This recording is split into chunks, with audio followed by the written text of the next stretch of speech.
Well, today we are going to learn about how to make this animation here.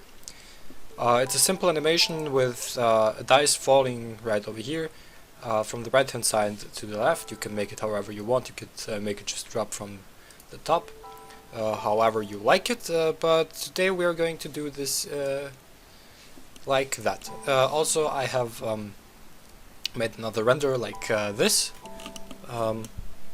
From a few different angles with different materials. The dice has a different material, the floor has a different material, and the background is a bit different. That I made for another tutorial in a different language, or better said, the same tutorial with a different language. So basically, this is the scene. It's basically a dice falling onto this plane and crashing onto the floor. This is what it looks like from the top perspective. It's basically two dice falling and like spinning around on the ground. This is a physically based animation, so it's more of a simulation, and I quite like it because you don't have to animate anything by hand. It's all perfect by default, and what's even better is you can just skip to frame 1, add another cube, rotate it around, add another dice, rotate it around, and voila, without animating anything, you have 4 dice falling, and this one has this one is depressed, it wants to be alone. So basically, this is what it looks like from the camera view, and view. Yeah, this one is just you don't want to know where it's going. So basically, they fall, they kind of spin around, and that's it. So yeah, I quite like it.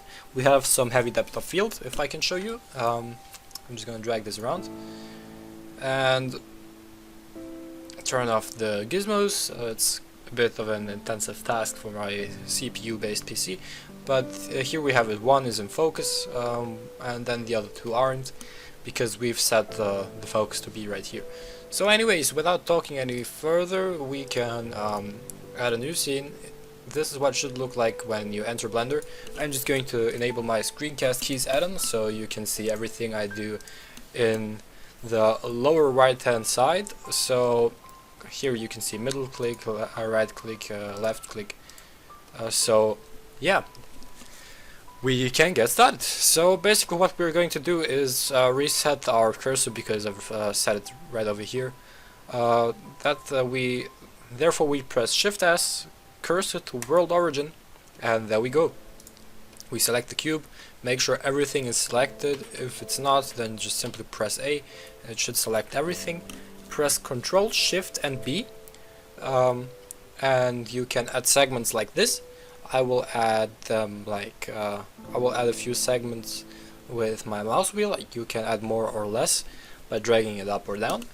By going left and right, you can adjust the width of the bevel. So I'm just gonna do it like yeah, roughly like this. Doesn't have to be exact. So then we're going to go to the face selection tool. It's right over here. You can also access it by pressing 1, 2 or 3 at the number bar over your keys. And now what we can do is select our 6 sides of the cube like this, then press Ctrl B, Ctrl Shift B bevels vertices, and Ctrl B bevels everything but vertices. I'm just going to go a bit closer so I can see what I'm doing better. I'm going to do it like this, add like a few segments, doesn't matter how many, just add like 1 or 2. So now we can press W and shade smooth, and there we have it. It's a cube. We have some shading issues because of the beveled vertices, but we can get rid of them pretty easily by enabling normals and auto smooth. This may not solve the issue now, but later on in the tutorial when we go to weighted normals, you see it gets rid of it. So no worries there. I'm just going to disable it. You don't have to do it right now. So we will add this later. Now what we're going to do, since we have our shape ready, we can press 1 on the number pad, and this brings us to front orthographic mode. So when we press Shift A and add in the cylinder, we can rotate it around on the x-axis by by 90 degrees. And if you wonder why I know all the values right now, because we're going to scale this down to 0.4 at the x and y, and 0.2 at the z coordinate. That is because I've recorded this tutorial about like 200 times now, because I always mess something up, and let's hope this one goes right. Basically what we're going to do is we're going to press tab, so we enter edit mode, press A to make sure everything is selected. You can see it right here. If you go to wireframe view, then we're going to press G, Y, and bring it right over here. So we're going to exit the edit mode, and we're going to go here, right here, to this tab, under viewport display as wire, so we can see through it. Before it was set to shaded, so we can't really see through it, but now it's transparent and we just see the wireframe. When we go to the cube and go to the modifiers and add in the boolean modifier and select the object as the cylinder, we can see that we have cut a hole in our mesh. Now what we can do is press G to make the hole deeper or less deep. I'm just gonna make mine about right this. So that is basically it. Now one thing to note is these will not stick to your cube whatsoever, even if you parent them to the cube. If you simulate this, if you animate it by hand, feel free to just select the cylinder, select the cube, press Ctrl P and object. But that won't work if you do physical calculations. This will just move and this will stay in place. What will happen is this. It just moves and there is no hole anymore. So we have to apply the modifier. We will do this now, and basically whatever you do, if you want bigger holes, if you want deeper holes, if you want less deep holes, do it now, because once you apply the modifier you can't change anything anymore. So make sure it's to your liking right now. But without further ado, I like this result, so I'm going to press apply. Now if I move this, you can see nothing happens. Now I'm going to make the number 5, because we have moved this right here in edit mode and not in object mode. The origin point should be right there. So if you press if you press R, X and 90, we can see that our point shifts to the side. Now, as I said, I recorded this like 500 times now, so we're just gonna press Shift D, enter edit mode, and right here I'm going to press minus 3.5. I can duplicate this by pressing Ctrl C and then going to the Y and pressing Ctrl V. What I'm going to do now is going to orthographic mode so I can see better. Now I can add in a mirror modifier for the cylinder, so I go to the modifiers, add the mirror modifier X and Y, so we get this. Now we have the number 5. What we have to do now is go to the cube, add a modifier, boolean, select this and apply, and now boolean, select this. If you're unsure which you want to select, then you have this eyedropper tool. You can go right here, select it, and boom, we are done. We can delete the. Actually, let's not delete them. Let's press R, X, and 180. So we can flip them right here. So we get our number 4. It's a lazy method to do it, but hey, nobody pays us to do it. So, and even if they did, this is the most accurate result you can get, because then you make sure everything's even. So you go to boolean, get the eyedropper tool, select your cylinder, and apply. We got it. So we have 1, 5, 4. Now what we can do is delete those by pressing X, and we have this now. So I'm going to press Alt R, so this resets the rotation. Basically what I'm going to do now is rotate by negative, on the x-axis by negative 90 degrees. This I do by pressing R, X, 90 and minus. So now what I'm going to do is the number 2. To show you a handy trick, we can go into orthographic mode. We can move this now to negative 3.5, and What do I want to make? The number 2. Okay. So basically, if we set this and this to 3.5 or negative 3.5, did this 100 times and still don't get it right. So we array this by negative 3.5. This gives us this result. If we want to make the number 3, you will see later what we're going to do. But for now we want to cut this number 2, boolean, and there we go. Apply. Now we can make the number 3 right over here. So I'm going to press RZ90 and minus. This snaps it right over here. And now I want to have 3 of those cuts. But this is not right. So what we're going to do is we're going to click this, drag it down, then divide it by 2, and there we go. We have even spacing, and it's correctly applied. So now we can go to boolean and cylinder, apply. So now we have 1, 2, 3, 4, 5. Now only the number 6 is left. We can do this by just simply pressing RZ 180, so we have it right here. Just reset this value to 0, and there we go. We have one line like this. Now we just mirror it to the other side, and there we go. We have a 6. This is going really seamless, unlike the other few attempts. So I'm satisfied.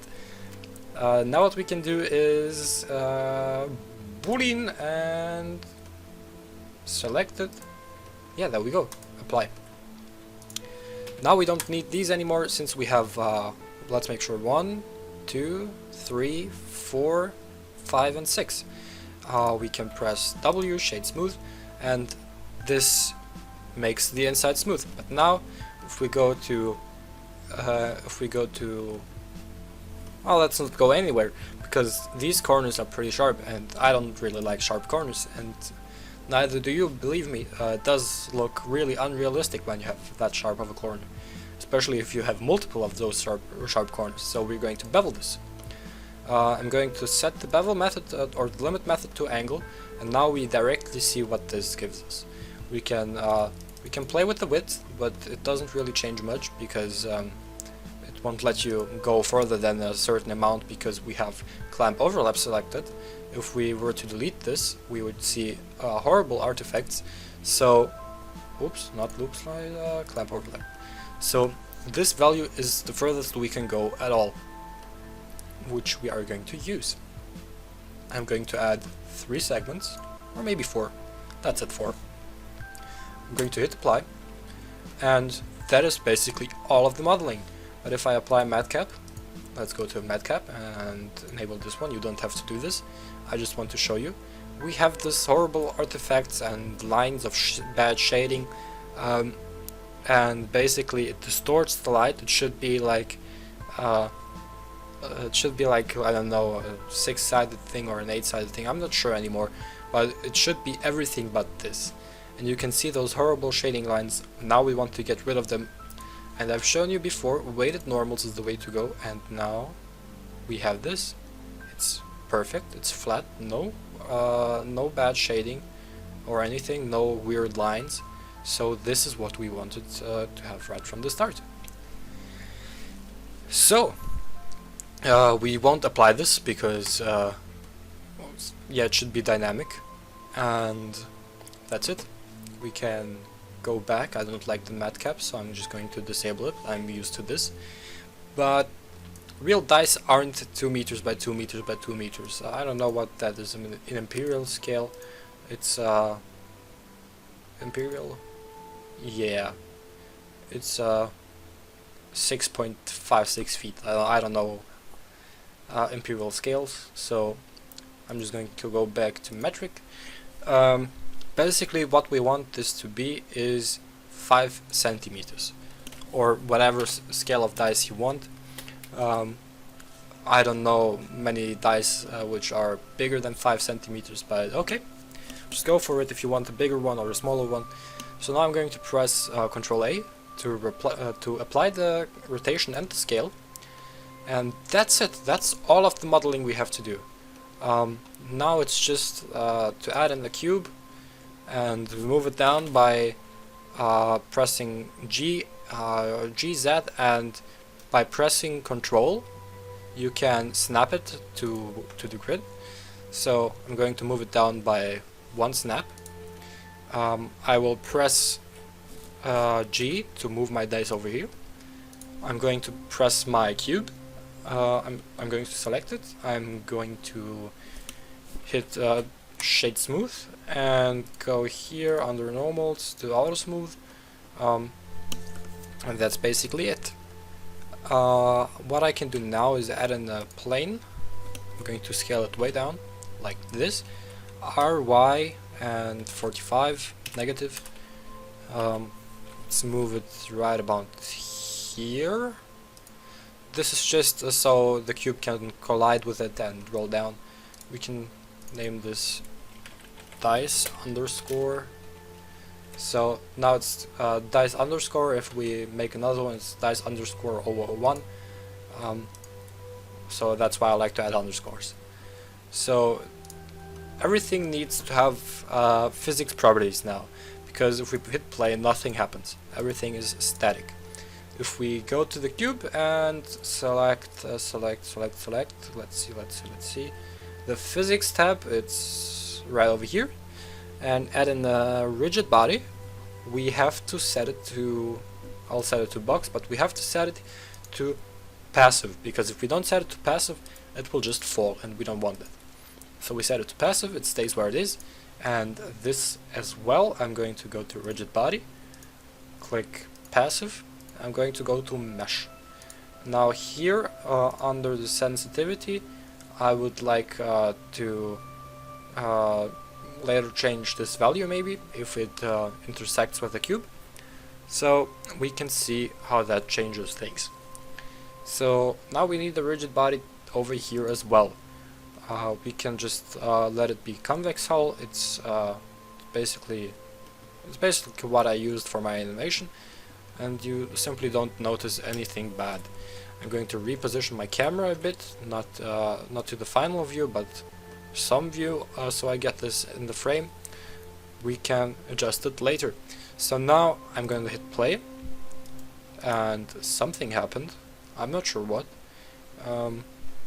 Maybe if I go to mesh right here. Okay, mesh is the way to go. So now we see our dice has landed. So we simply go over here and set the camera up so you look at it directly. And now when we hit play, you can see this is perfect. Right on the 6. I mean, what more do you want? I'm just going to quickly hit save, so I don't get bad incidents like before, because I rendered this and it crashed. So yeah, dice tutorial. Hopefully it goes right. If you're seeing this step, it went right. If you're not seeing this step, yeah, sorry. So now that we have that in place, we can go right to shading. Mine had sort of a metal texture, which I got from cc0textures.com, but since we did another material for the different tutorial I made in a different language, I'm going to go to my textures and select some sort of wood. Yeah, I'm just going to go for this one. I'm going to drag my textures in. You basically don't need to unwrap this. This is already fine. The basic unwrap will do for this cube, so no worries there. I'm going to scale this way down because this is just way too big. I want this textures to be very minuscule. So I'm going to add in the bump to the normal, set it to non-color data. Don't start screaming at me because I'm going to add in the bump so it doesn't just connect right there. Set it to the height. Now I'm going to press point 1. Now I'm going to add in a gloss texture. Basically, a gloss texture is an inverted roughness texture, and oops, that wasn't supposed to happen. It's an inverted roughness texture, so I'm going to have to plug this into the roughness, and then invert. Basically, if it says roughness it's fine. You don't have to invert it. But if it says gloss, then you have to basically invert it, because otherwise it will be rough where it's supposed to be glossy, and glossy where it's supposed to be rough. So now I'm going to add in a normal map and just plug it in here, and add in a normal map in between when this updates. So normal map right there. I'm just dragging in normal maps and bump maps by pressing Shift A. Not the maps, but the nodes. The maps I just import from a folder on my computer by drag and drop. I'm going to set this lower because I know the texture is quite intense. I'm going to lower this too. So basically, what have I got left? Nothing actually. So I'm going to press Ctrl T. You can do that by enabling the Node Wrangler editor. You go to Edit, Preferences, then you drag it right in. This should open. Then you go to Node Wrangler, enable it, check the box, and then you're good to go. So I'm going to hit this and this, then press F. Same with this. Just press F to connect it. And that's it. We have connected this. I will make a short. I will make this. Now I will speed things up, so you don't have to look at me texturing the floor too. And then we will see each other once I'm done. Yeah. Bye.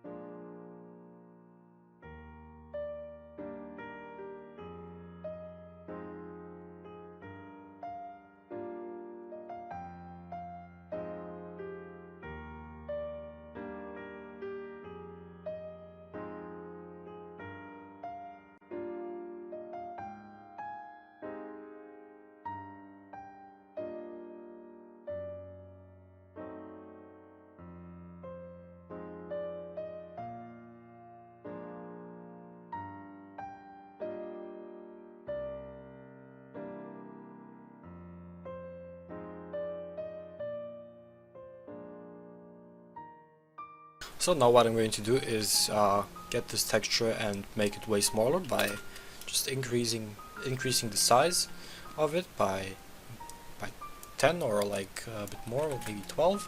12 looks good, and this one I'm going to multiply by 5, so I get like these little sticks here, which I'm quite liking, and maybe 4 or 4.5. Yeah, this looks fine. I like it. Now we need an HDRI, so I'm going to go to Environment Texture, click on Open, go to HDRI and locate one I like, so I'm going to choose this. And when I go to Cycles, I can preview it. I don't like doing it in Eevee because it's quite cost intensive, so yeah. This should be fine, but I like myself a different angle on this. I'm going to World, hit Ctrl T on this one. Wait, this wasn't supposed to happen. Okay, updating lights, and it crashed. Oh, who would have guessed? So I'm just going to restart it, and yeah, we'll see each other. Now that I have made everything like it used to be, I'm going to press Ctrl T and rotate this until I get something I like, just like this. Then I'm going to go to hit play, and yeah, we'll just start from the beginning like this. Tumbles over. I hit it with a left click, so I can press so I can make my origin point right there. Going to put in an empty plain axis. Then I'll select my camera, go to depth of field, I'm going to 3.5 with my focus object being the empty. And now when I go to cycles and render it, I should get something that looks like this. Okay, one final thing is that remember when we said we wanted to modify this? We want to get the margin and set it to 0, because right now the cube is hovering over it and basically that's not good. So now we have it and we drag our empty right over here and there. Just get it at the position of the cube, and it should all be fine and dandy. Now we can render it and it should look great.